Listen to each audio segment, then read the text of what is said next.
Welcome, everyone. Today's story is one that will shock you to your core. Imagine being so desperate that you'd marry a 71-year-old millionaire just to escape poverty. Now, what if, 7 days later, she asks you for something so disturbing that it sends chills down your spine? This is exactly what happened to Ollie, and trust me, you won't believe how it ends. Ollie sat in his tiny, dimly lit apartment, staring at the stack of unpaid bills on the rickety wooden table. His landlord had already given him a final warning, and his university fees were due in less than a week. The pressure was suffocating. He had tried everything, part-time jobs, borrowing from friends, even skipping meals, but the debts only seemed to grow. That evening, he forced himself to attend a charity event at a 5-star hotel. Not because he had any interest in the event, but because it offered free food. He blended into the crowd of well-dressed socialites, his worn-out shoes and cheap suit making him feel like an imposter among the city's elite. As he quietly filled his plate, his eyes met hers. Madam Rukhsana. She was seated at a grand table, surrounded by businessmen and politicians. Despite her age, she had an intimidating presence, silver hair neatly tied back, piercing eyes that seemed to look right through him. People whispered about her. A self-made millionaire. Ruthless in business. No children, no husband. Mysterious. Ollie didn't expect her to notice him, but to his shock, she called him over with a simple, elegant wave of her hand. As he hesitated, a waiter whispered, "When Madam Rukhsana calls, you don't make her wait." Swallowing his nerves, Ollie approached. She gestured to the empty seat beside her, and he sat down, feeling every curious eye in the room turn toward him. "You don't belong here," she said, her voice smooth but firm. Ollie felt a pang of embarrassment. I was invited." She smirked. "No, you weren't. You're here for the food." His ears burned. He wanted to protest, but something about her expression told him she already knew the truth. "Tell me something, young man," she continued, swirling the wine in her glass. "If you had the chance to change your life overnight, would you take it?" Ollie hesitated. It sounded too good to be true. "What do you mean?" "I mean a life without struggle. No debts. No worries about tuition. A life where you wake up in silk sheets, drive the finest cars, and never have to think about money again." Ollie let out a dry chuckle. "Sounds like a fantasy." She leaned forward, her gaze locking onto his. "It's not. Marry me." He thought he misheard. The words felt unreal, almost like a twisted joke. He looked around, expecting someone to laugh, but the room had gone silent. "Excuse me," he finally managed. "Marry me," she repeated, taking a slow sip of her drink. "1 week from now." Ollie couldn't help but laugh, though it came out nervous and uncertain. "You're joking, right?" She didn't blink. "Do I look like a woman who jokes?" He was speechless.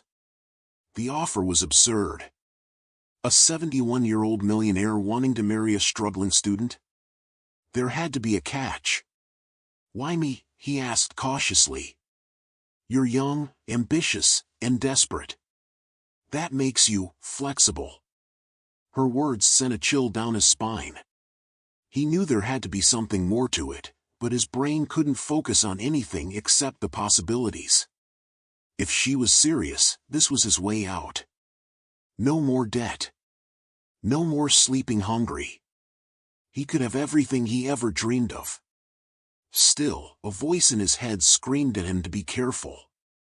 "And what do you get out of it?" She smiled, but it didn't reach her eyes. "Let's just say I prefer companionship over empty conversations with greedy men." Ollie's mouth was dry. It felt wrong. It felt like selling his soul. But when he thought about his empty pockets and uncertain future, the wrong thing suddenly didn't seem so bad. Think about it, she said, placing a black card in front of him. 1 week. If you decide to say yes, come to this address. With that, she stood up and walked away, her bodyguards following close behind. Ali sat there, staring at the card, his heart pounding. For the next 3 days, he couldn't get her offer out of his head. He tried to talk himself out of it. Told himself it was insane. But then he'd look at his bank account, 0 balance. He'd remember the landlord's threats. The cold nights with no food. On the 4th day, he made his decision.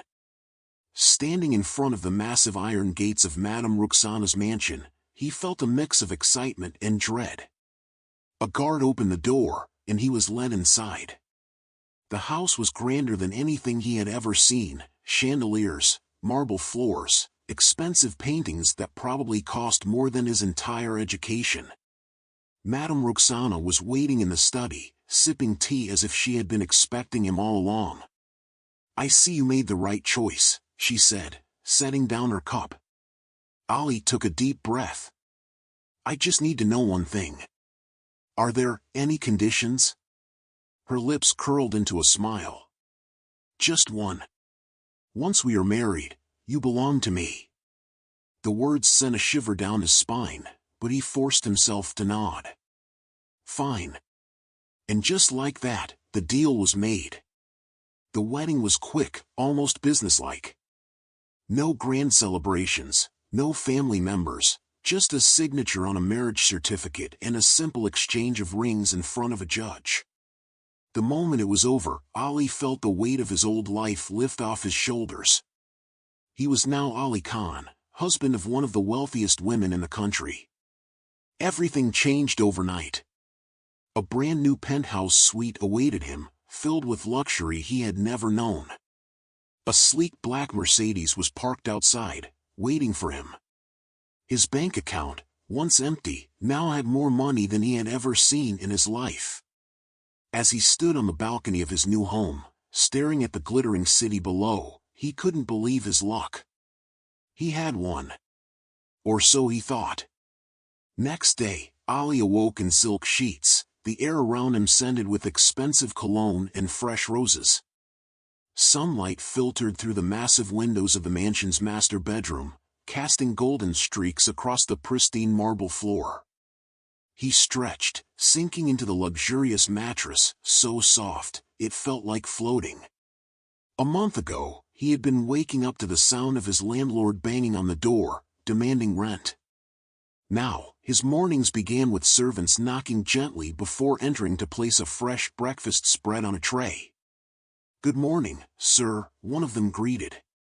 "Would you like fresh juice or imported coffee?" The contrast still left him stunned. His life had changed overnight. The mansion was his now, or at least, that's what it felt like. Servants catered to his every whim, the gleaming floors stretched endlessly, and every wall was adorned with priceless artwork. Even the air inside felt expensive. Outside, a brand new Mercedes S-Class stood parked in the driveway, his name on the registration papers. A closet full of hand-stitched Italian suits awaited him, each worth more than his university tuition. An unlimited credit card rested in his wallet, its weight heavier than the burden of his past struggles. It should have felt like a dream. But then, the rules started to surface. At first, they seemed small. No guests allowed. No leaving the house without permission. Simple, harmless things. Ali had shrugged them off, telling himself it was just Rukhsana's way of maintaining privacy. After all, she was a high-profile businesswoman, it made sense that she valued security. Still, something about the way the guards watched him too closely made his skin crawl. Rukhsana, for her part, was nothing like the doting wife one might expect. Their relationship was odd. She didn't act like a newlywed bride, nor did she show the possessiveness of a jealous wife. She barely acknowledged their marriage in a romantic sense. She treated him like an investment, something valuable, something she had bought and now owned. Every evening, she summoned him to her grand study, a dimly lit room filled with ancient books and unsettling portraits. She would sip her wine, asking about his day, always watching him with those sharp, unreadable eyes. "Are you happy, Ali?" she asked one night, her fingers tapping rhythmically against the armrest of her chair. "Of course," he replied, forcing a smile. "This is everything I ever wanted." Her lips curled slightly. "Good." Yet, despite the wealth, something inside him felt uneasy. The cameras were the first thing he noticed. At first, he assumed they were for security. This was a millionaire's mansion, after all. But then he realized there were cameras in unusual places. In the hallways. In the living room. Near the staircase. And one, almost invisible, inside their bedroom. That was when the unease settled deep in his bones. One night, unable to shake the growing paranoia, Ali reached for his phone to call an old friend, someone who could visit and help him make sense of things. But as soon as he dialed, the call didn't go through. Strange. He tried another number. No service. A sinking feeling gripped him as he stared at the full signal bars on his screen. His phone was blocked. The next morning, he casually asked one of the servants, "Hey, what's the Wi-Fi password?" The servant hesitated. "Only Madam Rukhsana has access to the internet, sir." Ali frowned. "But what if I need to make an urgent call?" The servant smiled politely. "Madam Rukhsana will handle anything urgent for you." That was when he knew. He was being isolated. Still, he told himself not to panic. Maybe it was just Rukhsana's way of keeping their life private. Maybe this was how the ultra-rich lived. But then came the whispers. Late at night, when the house should have been silent, Ali would hear soft murmurs from Rukhsana's study. At first, he assumed she was on a call. But when he crept closer, he realized there was no one else inside. She was speaking to someone who wasn't there. One night, curiosity got the better of him. He pressed his ear to the heavy wooden door, hard hammering. A low, chilling whisper seeped through the cracks. "You will obey. You always do." Ali's breath hitched. The voice was hers, but the tone was different. Colder. There was silence, and then the sound of fingernails scraping against wood. Ali stumbled back, pulse racing. He rushed upstairs, locking himself in the bedroom. That night, he barely slept. When morning came, he sat across from Rukhsana at breakfast, watching her carefully. She looked the same, elegant, controlled, every move deliberate. But now, he couldn't shake the feeling that something was very wrong with her. She smiled at him. "You seem restless, my dear." Ali forced a chuckle. "Just getting used to everything." Her eyes gleamed. "Good. You'll adjust soon enough." That was the moment he knew. He wasn't living in luxury. He was living in a cage. Ali tried to convince himself that he was overthinking things. After all, he had everything he ever wanted: wealth, comfort, security. He had fought so hard to escape poverty, and now that he was finally free, why was he feeling trapped? At first, he ignored it. He told himself that Rukhsana was just a peculiar woman, set in her ways. A billionaire with habits formed over decades of being alone. That was all. But then, the rules tightened. One afternoon, as Ali stood by the massive glass windows overlooking the garden, he noticed a beautiful young maid setting a tray of tea on the table beside him. She was new, he hadn't seen her before. She smiled politely. "Good afternoon, sir," she said softly. Ali smiled back out of courtesy. "Afternoon." Before she could leave, a sharp voice cut through the air. "Leave us." Rukhsana had appeared at the doorway, her presence immediately sucking the warmth from the room. The maid quickly lowered her head and scurried away like a frightened child. Ali turned to his wife, confused. That was unnecessary. She was just. You do not talk to the maids, Rukhsana interrupted smoothly, walking toward him. Ali frowned. Why not? She stood in front of him now, placing a hand on his chest. Because I said so. He felt a chill run through him. She wasn't angry. Her voice was calm, her smile soft, but her eyes were ice cold. I didn't mean anything by it, Ali said, trying to keep his voice casual. I know, she replied. But you must understand something, my love. You are mine now. Everything you need, I will provide. You have no reason to look elsewhere. Ali's throat went dry. He wasn't even sure what she was implying. You don't trust me? She smiled. Trust isn't the issue. Boundaries are. Ali forced a laugh.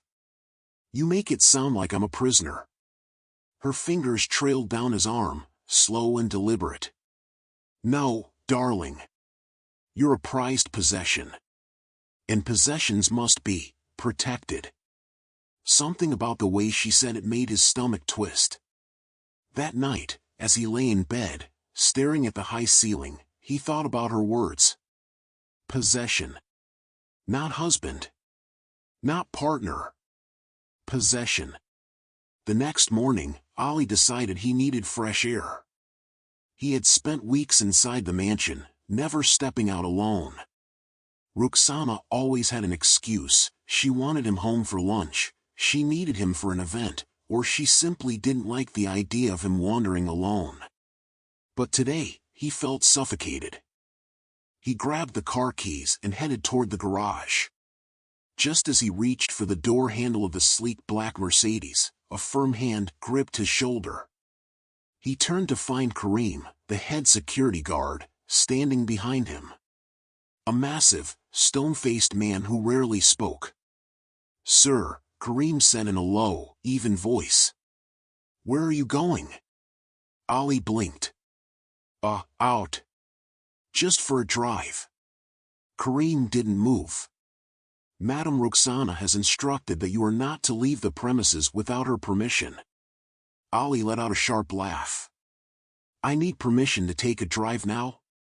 Kareem didn't respond. Something inside Ali snapped. I'm not a child, he said, stepping forward. Or a prisoner. Move. Kareem didn't flinch. Sir, please return to the house. Ali clenched his fists. He wanted to argue, to push past the guard, but deep down, he knew it wouldn't end well. With a frustrated sigh, he threw the keys onto a nearby table and stormed back inside. Rukhsana was waiting for him in the sitting room, a glass of wine in her hand, as if she had expected this. Did you really think you could leave without me knowing? She mused, swirling the dark liquid in her glass. Ali exhaled sharply. Why am I not allowed to go out? She tilted her head. Why would you want to? Because I need some freedom. She chuckled. Freedom? She stood up, walking toward him. Darling, you're richer than you've ever been, living in the lap of luxury. What could you possibly want outside these walls? Ali felt his patience slipping. Normalcy. To see my friends, to breathe air that doesn't smell like expensive perfume, to... She placed a single finger against his lips. Shoo. Ali stiffened. You will learn, my love, she whispered. Everything you need is right here. That night, the whispers returned. Ali woke up to the eerie sound drifting from Rukhsana's private study. He sat up, heart pounding. He knew he shouldn't, but curiosity got the better of him. Slowly, he tiptoed down the hallway, pressing his ear against the heavy wooden door. The whispers were soft, hushed conversations with someone unseen.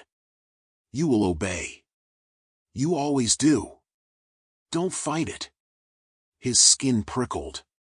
Then, the sound of fingernails scratching against wood. A shiver ran down his spine. His breath hitched. Something wasn't right. Summoning courage, he knocked on the door. The whispers stopped instantly. Silence. Then the door creaked open. Rukhsana stood in the dim light, her expression calm. Too calm. "Ali," she said, her voice smooth as silk. "What are you doing awake?" Ali swallowed. I thought I heard something." She held his gaze for a long moment.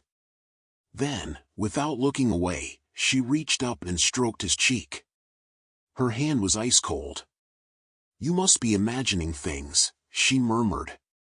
"Come back to bed."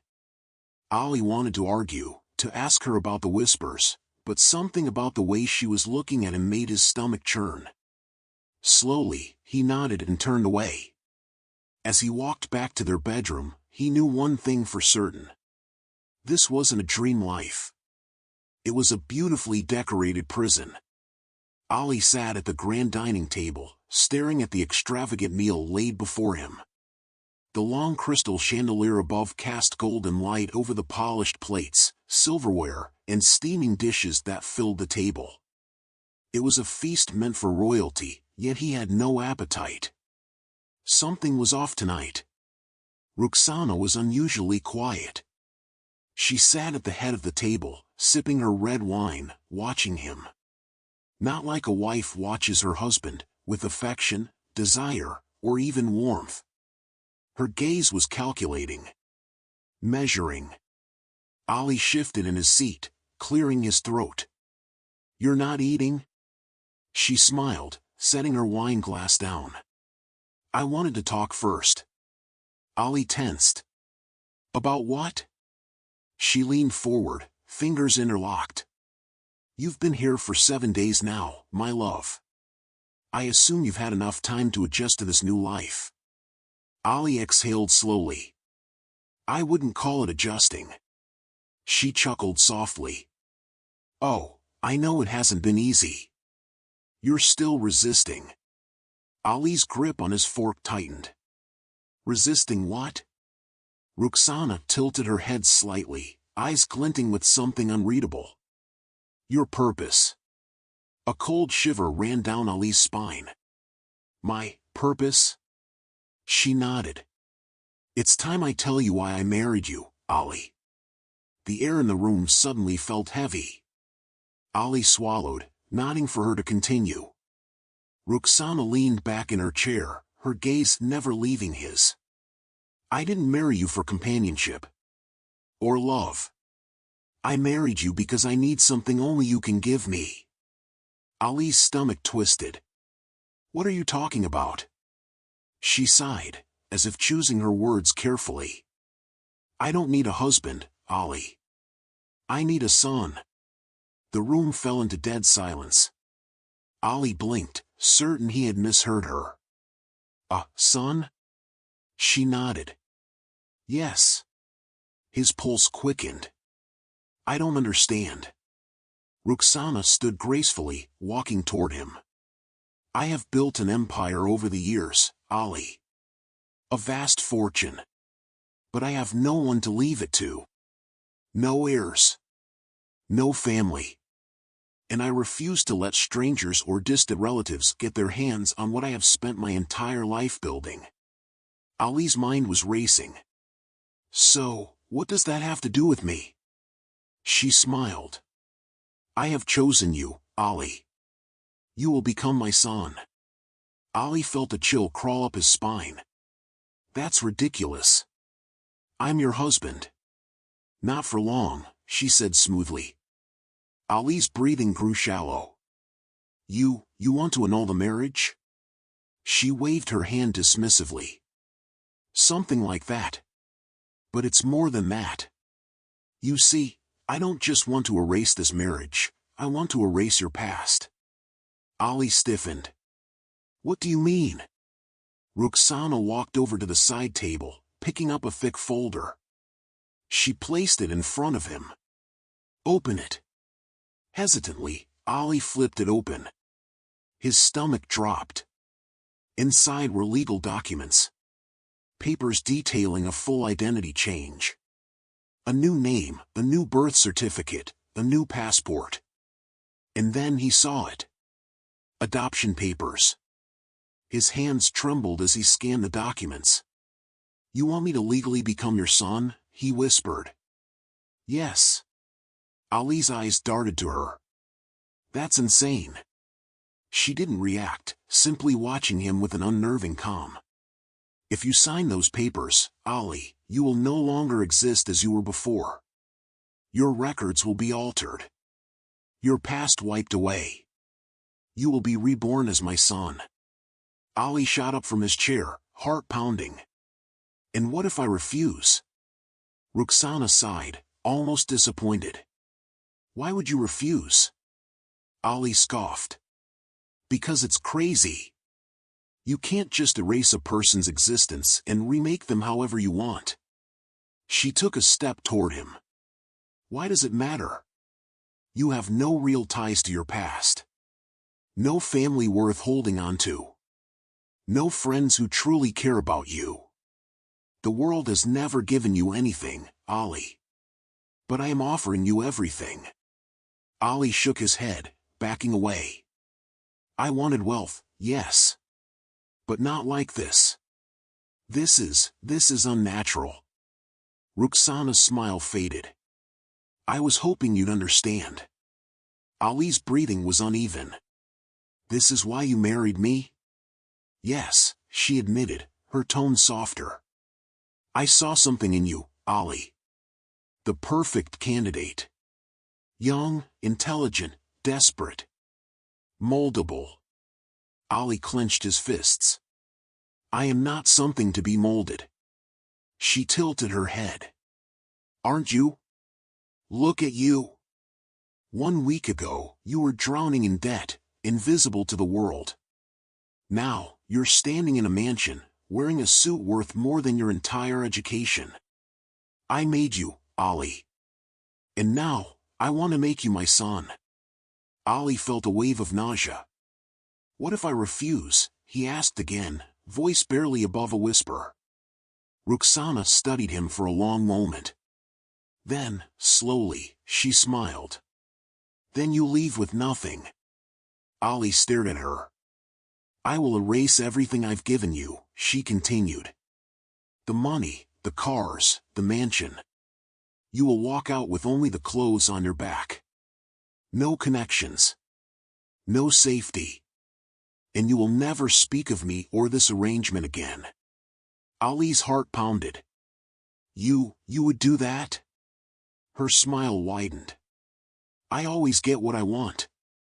A cold sweat broke out on Ali's forehead. The decision was simple on paper: stay and become someone else, or leave and return to nothing. But the deeper truth was more terrifying. Rukhsana didn't just want an heir. She wanted control. Absolute, irreversible control. Ali licked his dry lips. "I need time to think." Rukhsana's smile softened. "Of course, my love. But don't take too long." She turned and walked away, leaving him alone with the documents. Ali stared down at the papers, feeling a terrible weight settle in his chest. One decision would change his life forever. But the real question was he willing to pay the price? Ali sat alone in the grand study, the weight of the adoption papers pressing down on him like a boulder. His fingers trembled as he turned each page, his mind racing with thoughts of what his life would become if he signed them. If he accepted Rukhsana's offer, he would inherit a fortune beyond his wildest dreams, but at what cost? His past would be erased, his name changed, his very identity reshaped into something unrecognizable. But if he refused? He had seen the look in Rukhsana's eyes when she told him he would leave with nothing. It wasn't a mere threat. It was a promise. Would she really let him walk away? Or was there something far more sinister lurking beneath her composed exterior? Ali clenched his jaw. He couldn't sit still anymore. He needed to leave. His heart pounded as he grabbed his phone, shoving it into his pocket. He didn't care about the money anymore. He just wanted to get out of this suffocating prison before it was too late. Ali tiptoed toward the front door, the massive wooden structure looming over him. He reached for the handle. A firm hand gripped his shoulder. Ali spun around, heart leaping into his throat. Kareem. The head of security stood behind him, his face expressionless. "Where are you going, sir?" Ali swallowed hard. "Out." Kareem didn't move. "Madam has requested that you remain inside until further notice." Ali's hands balled into fists. "I don't need permission to leave." Kareem simply stared at him, unmoving. The quiet tension in the air was suffocating. Ali took a deep breath, forcing calm into his voice. "Step aside." Kareem didn't budge. Instead, 2 more security guards appeared behind him, blocking the entrance. Ali felt his stomach drop. He wasn't just discouraged from leaving, he was forbidden. His pulse quickened. He was already trapped.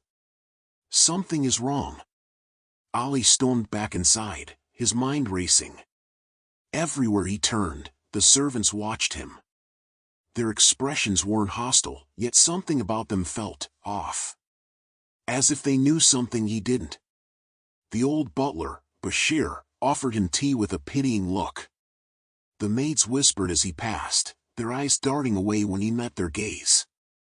Even the gardener, an elderly man who barely spoke, gave him a solemn nod, like he was already a lost cause. Ali felt his chest tighten. What the hell was going on? Was he the first man Rukhsana had done this to? Or worse, was he the only one who had ever tried to leave? That night, sleep was impossible. His mind swirled with doubts, fears, and an unsettling sense of impending doom. But then, around midnight, he heard it. A soft creak from somewhere deep in the house. Ali sat up, his pulse quickening. The noise had come from the hallway. Slowly, he slipped out of bed and crept toward the door, pressing his ear against the wood. Silence. Then, another creak. But this time, it wasn't coming from the hallway. It was beneath him. The hidden door. Ali's breath caught in his throat. Beneath him? He carefully stepped onto the floorboards, listening for the sound again. After a few moments of quiet movement, his foot hit something hollow. His heart pounded.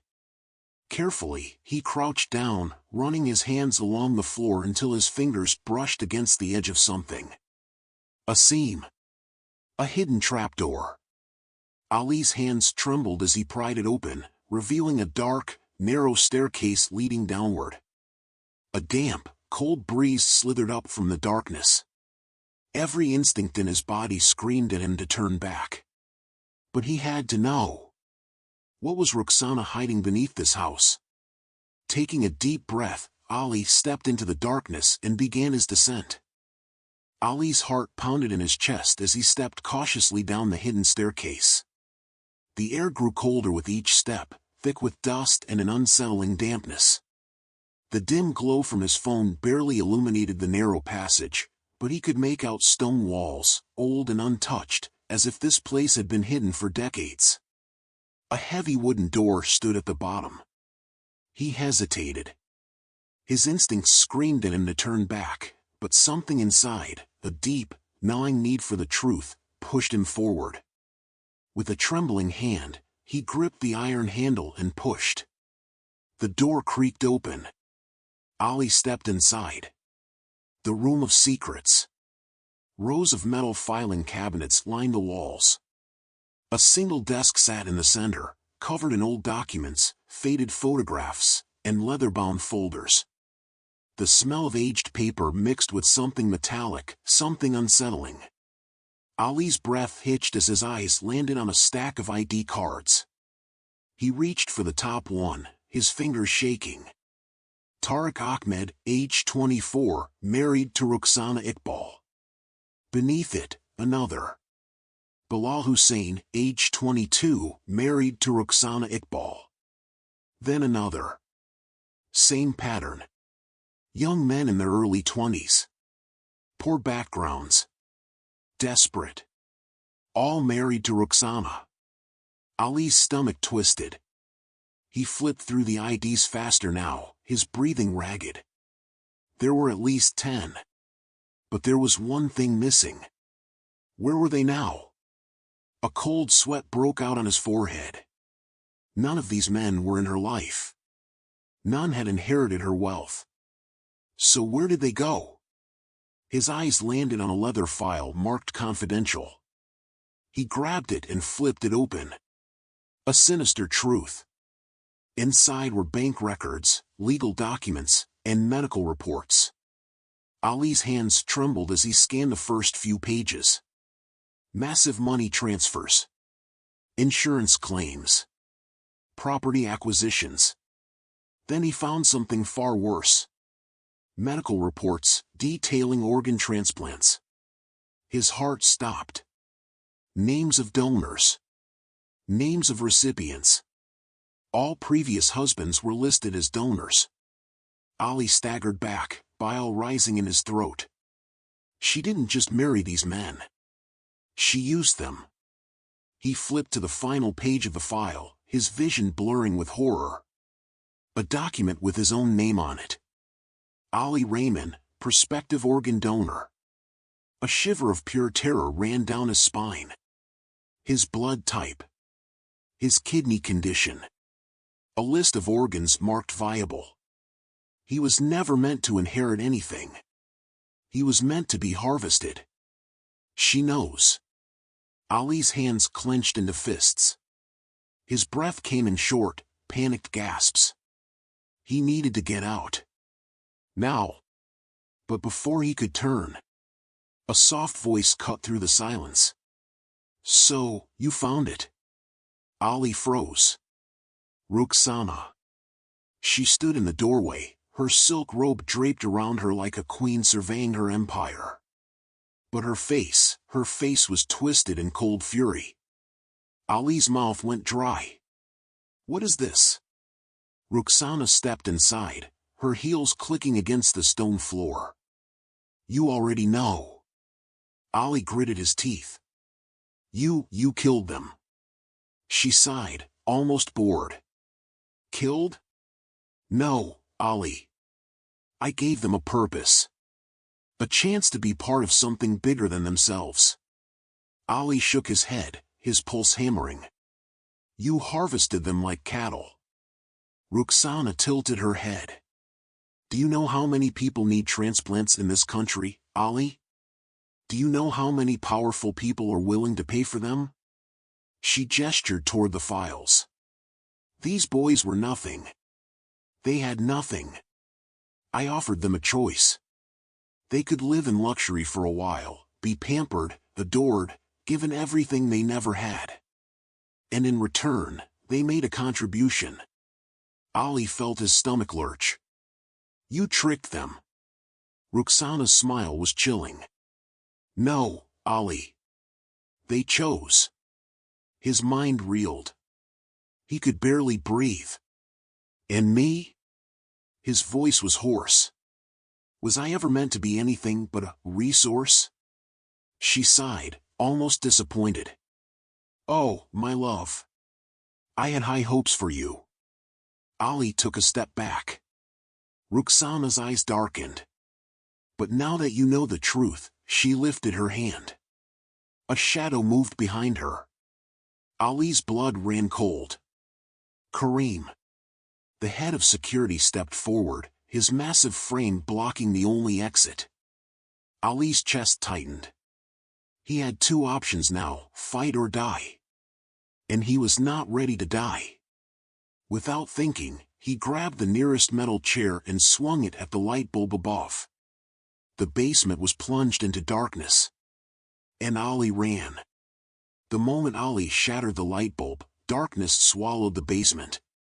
His breath came in short, ragged gasps as he bolted toward the shelves, his hands fumbling for anything, a weapon, a hiding spot, a way out. Above him, he heard Rukhsana's voice, calm but laced with menace. "Lock the door." A heavy clang echoed through the space. Ali froze. They had trapped him inside. Footsteps approached. He could hear Rukhsana moving closer, her voice slicing through the darkness.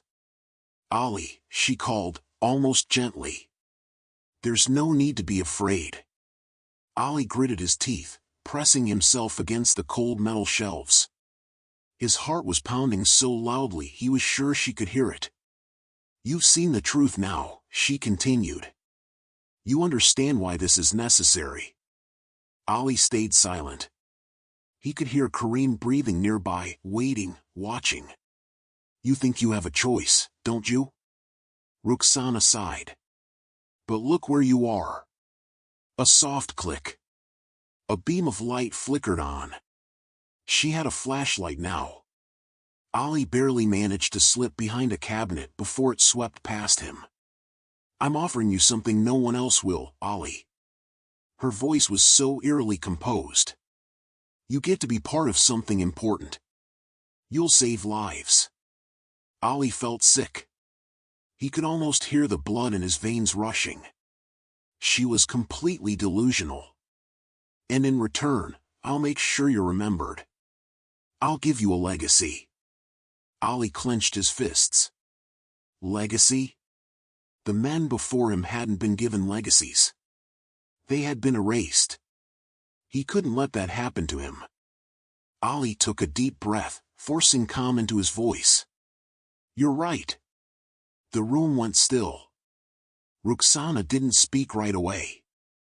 Then, "Come out." Ali swallowed hard. Slowly, he stepped into the dim glow of her flashlight, keeping his face blank. Rukhsana studied him, her sharp eyes searching his expression. "You accept?" Ali nodded. "You win." "I'll do it." Silence. Then, she smiled. "Good." Ali fought back the revulsion crawling up his throat. He had to act fast, gain her trust just long enough to find a way out. "Let's talk upstairs," he said, feigning exhaustion. I need some air." She tilted her head, considering him.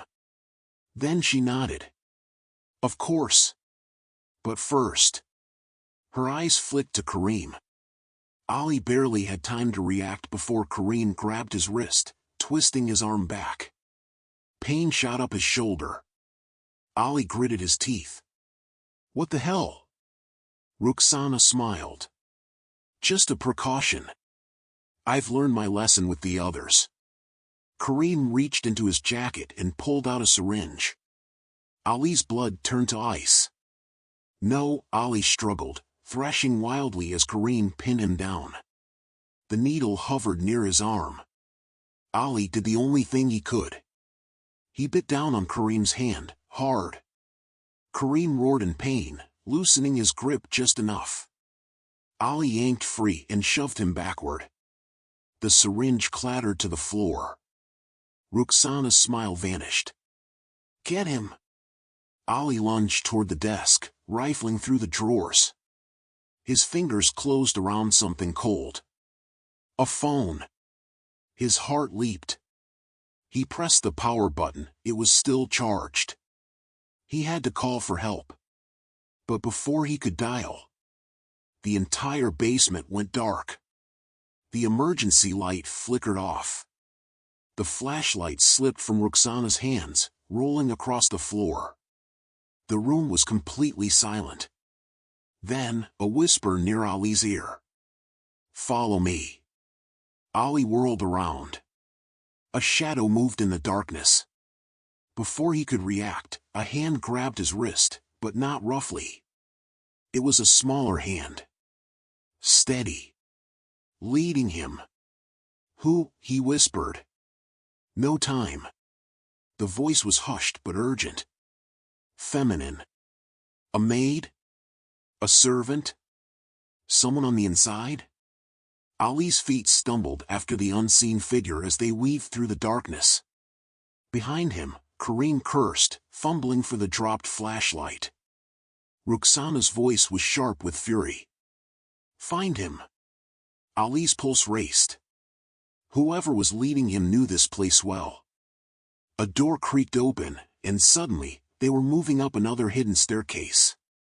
He could barely breathe. His lungs burned. His mind swam with questions. But right now, escape was all that mattered. Ali's feet barely touched the ground as he was pulled through the dark passageway. His breath came in sharp gasps, his mind racing. Who was this person? Why were they helping him? The cold, narrow corridor twisted and turned, leading them deeper into the mansion's hidden structures. The grip on his wrist was firm but not forceful. Whoever they were, they wanted him out. Finally, they reached a heavy wooden door. His savior shoved it open, revealing a dimly lit storage room filled with old furniture and forgotten artifacts. The faint glow of moonlight seeped through a dusty window. Ali turned to face his rescuer. A man. Late 40s. Sharp features, graying hair, and a haunted expression. Ali had never seen him before. Who are you? He panted. The man exhaled, looking at Ali with something between regret and relief. My name is Hassan. I was once her right-hand man. Ali frowned. Then why are you helping me? Hassan's jaw tightened. He leaned against an old desk, rubbing a scar on his forearm. Because I was you once. Not a husband, but one of her closest allies. Ali's chest tightened. You worked for her? Hassan nodded. 4 years. I was young, ambitious, and blind to what she really was. His voice grew bitter. I thought she loved me once. Maybe she did. But she loves power more. Ali swallowed hard. What happened? Hassan's eyes darkened. I started asking questions. About the missing men. About the money. She warned me to stay loyal. He exhaled sharply. When I tried to leave, she had Kareem. He gestured to his scar. Make sure I didn't. Ali shuddered. Hassan continued, I was lucky. I barely survived. Others weren't as fortunate. He met Ali's gaze. She was going to kill you, Ali. Maybe not tonight, but soon. Ali's stomach clenched. He already knew it was true. She won't stop looking for me, Ali whispered. She won't get the chance. Hassan pulled a USB drive from his pocket. This has everything. The files. The transactions. Even a recording of her admitting to the organ trade. Ali's eyes widened. How? I've been collecting evidence for years, Hassan said. Waiting for the right moment. And you gave me that moment. A sudden noise echoed from behind them, footsteps approaching. Hassan grabbed Ali's arm. We have to go. Now. They rushed through the storage room, slipping through a side exit. The mansion loomed behind them, a dark fortress of secrets and horrors. Just as they reached the gates, sirens pierced the night. Ali turned, his heart pounding. Dozens of police vehicles screeched to a stop outside the estate. Officers poured out, weapons drawn. Hassan smirked. I made a call before I found you. Ali barely had time to process what was happening before Kareem and the guards were tackled to the ground. And then, Rukhsana emerged from the mansion, flanked by officers. She didn't fight. She didn't scream. She simply lifted her chin, smiling as if she had already won. Their eyes met across the chaos. Ali expected her to look furious. Defeated. But instead, she looked almost proud. As they dragged her away, she spoke, just loud enough for him to hear. You were my favorite. Ali stiffened. Too bad you were also the smartest. Days later, Ali sat alone in his tiny apartment. It was nothing like the mansion, small, cramped, barely furnished. But it was his. He stared at the USB drive on his desk. It had ended her. Her entire empire crumbled in a single night. Hassan had disappeared after the arrest, leaving only a short message, "You're free now. Live wisely." Ali should have felt relief. Victory. Something. Instead, a strange emptiness settled in his chest. He had escaped. But he would never be the same. Then, a knock at the door. Ali's stomach twisted. He walked over cautiously, unlocking it. There was no one outside. Just a single envelope on the ground. His hands shook as he picked it up. The paper was expensive. Elegant. Familiar. Slowly, he opened it. One line, written in delicate, cursive handwriting. "We always find a way back, Ali." His blood ran cold. Rukhsana wasn't done with him yet.